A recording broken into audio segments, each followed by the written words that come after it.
The following story is known as one of the most terrifying hyena attacks in South African history.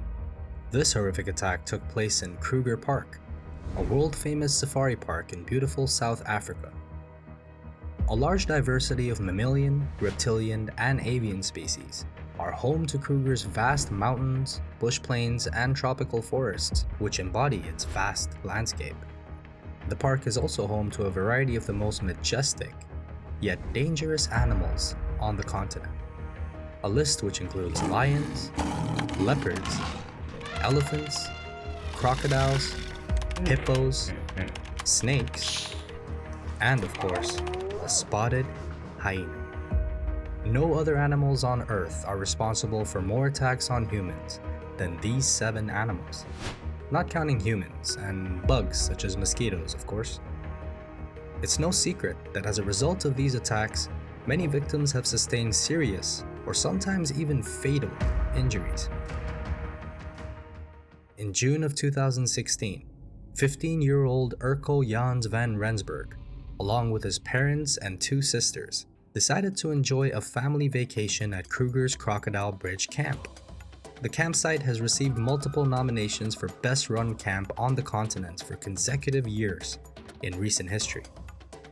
Comprising of bungalows, safari tents, and campsites which are known as an ideal camp from which to pursue the Big Five, the site furthermore boasts a laundromat, grocery shop, and a liquor store, amenities which unsurprisingly attract a number of visits from tourists and amateur campers from around the world.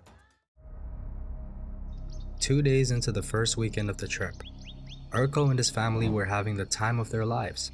They were taking in the breathtaking scenery, rare wildlife, and overall awesome adventures that the park had to provide. At the time, it seemed like the perfect family getaway. It's 4:30 a.m. on the 3rd night of the trip. Everyone is fast asleep in their tents with their loved ones. It's quiet, yet the sounds of the landscape's wildlife fill the silence with its subtle, yet wakeful ambiance. An adult spotted hyena suddenly emerges out of the bushes and begins quietly making its way towards the family's camp. It stealthily makes its way across a patch of land, and in no time arrives at Erco's and his parents' tent. He peeks under the tent and locks his gaze on the slumbering family.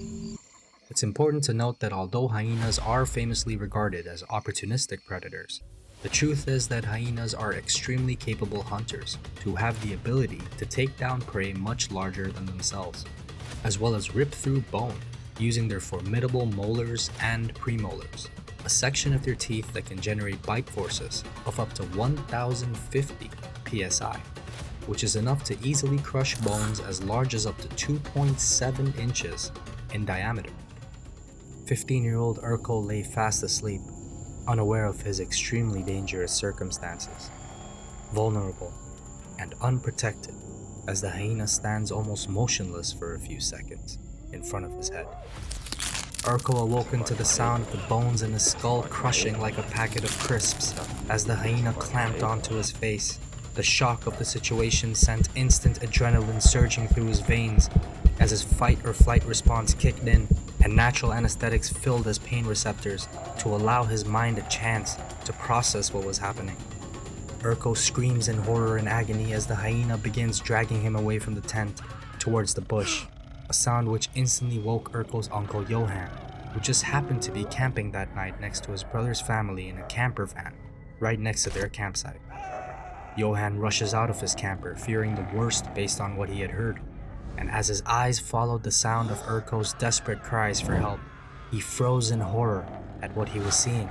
The hyena had managed to drag Erco about 30 meters from his tent and had sat on top of him with his mouth still clamped around his head.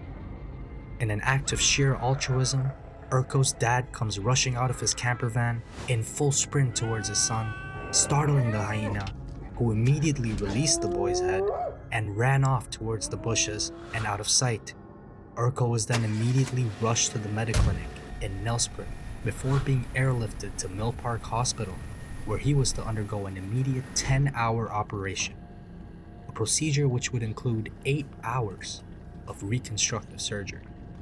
Doctors promptly placed Erco in a medical coma and had to do a tracheal incision to enable him to breathe while they operated.